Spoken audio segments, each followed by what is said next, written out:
Welcome back to the Worktimer Pro video tutorials. Let's start by logging to our account.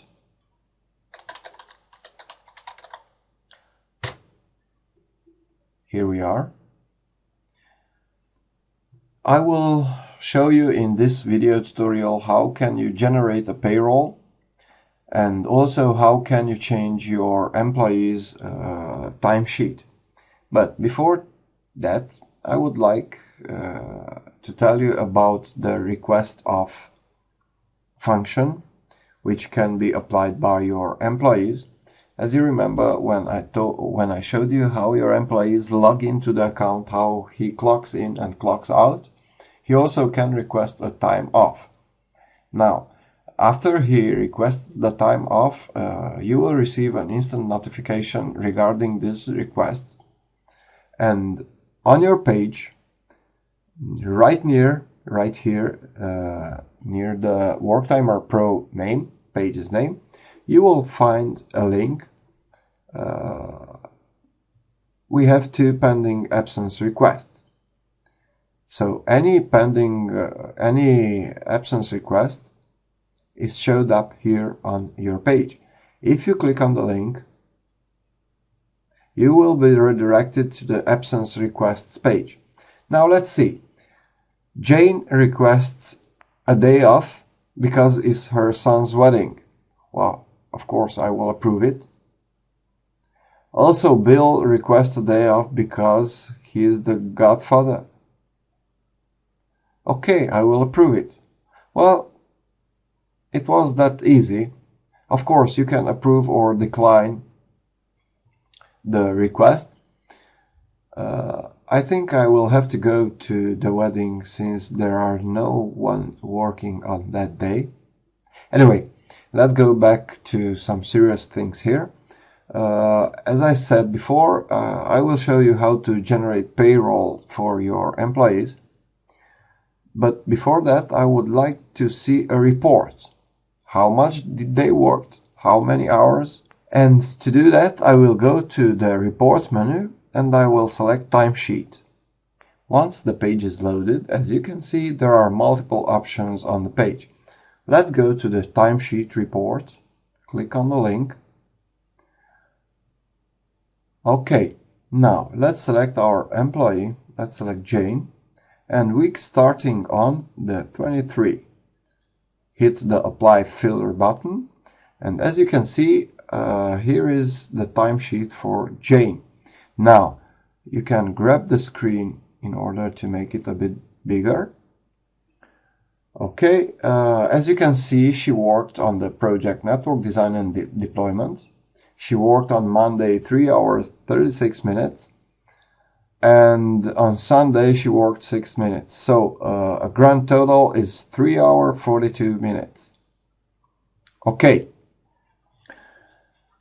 Let's see how can this be changed.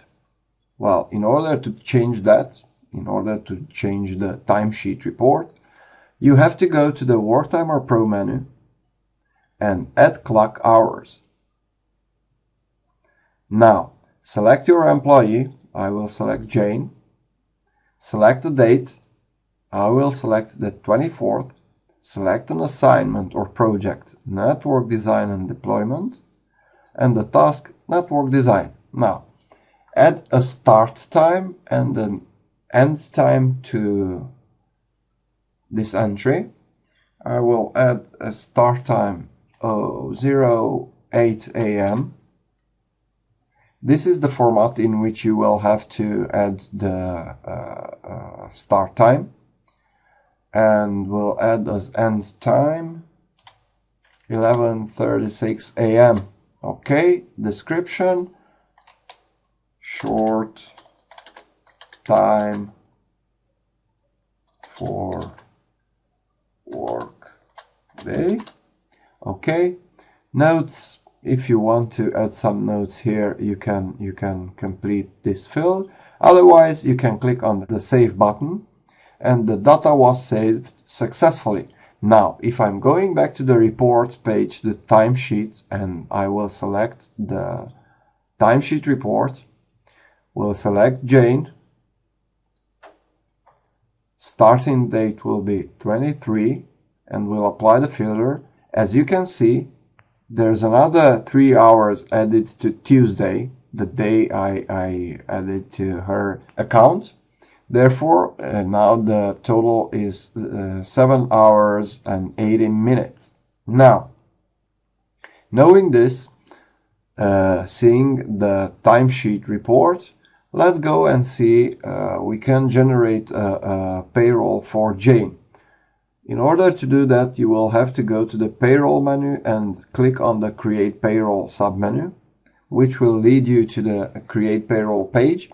Now, being here, all you have to do is to complete the fields. First, by selecting your employee, then adding the date. I will add the date 23, and date will be 27. Okay. Now, you can pay or not extra time, extra work time. You have 3 options. Do not pay extra for excess hours. Pay 1.5 times for each hour over 40 in a given week. Or pay 1.5 times for each hour over 8 in a day. And pay 2 times for each hour over 12 in a day. Let's say I'll select pay 1.5 for each hour over 40 in a given week. You can deduct taxes, and also you can deduct the 30 minutes for lunchtime when number of clocked hours is greater than 8. Now, clicking on the Calculate Payroll, we'll end by creating a payroll for Jane. Let's see. These are the details for Jane's payroll. She had worked a total of 23 hours and 14 minutes with 30 minutes lunch hours deducted. There's a total of 22 hours and 44 minutes worked.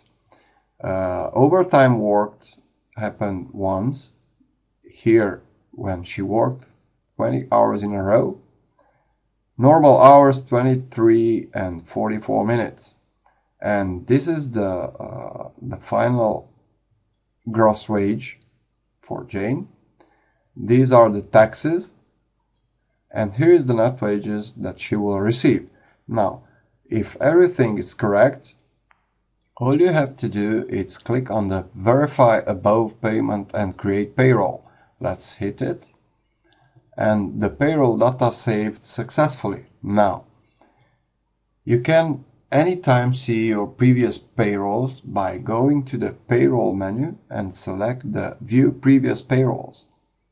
As you can see, here is the payroll for Jane with the amount and with few buttons which will help you manage the payroll. You can save the payroll as a Microsoft Excel worksheet. You can print it, you can view it online, or you can delete the payroll. That's all about the payroll and how to change the timesheet of your employees. I hope all these video tutorials will help you set up your account and start using it. Remember, the first 60 days are for free. Right after that, all the data added to our database will remain on site, and if you decide to pay for our services, you will find all your data there. Thank you. Have a great time.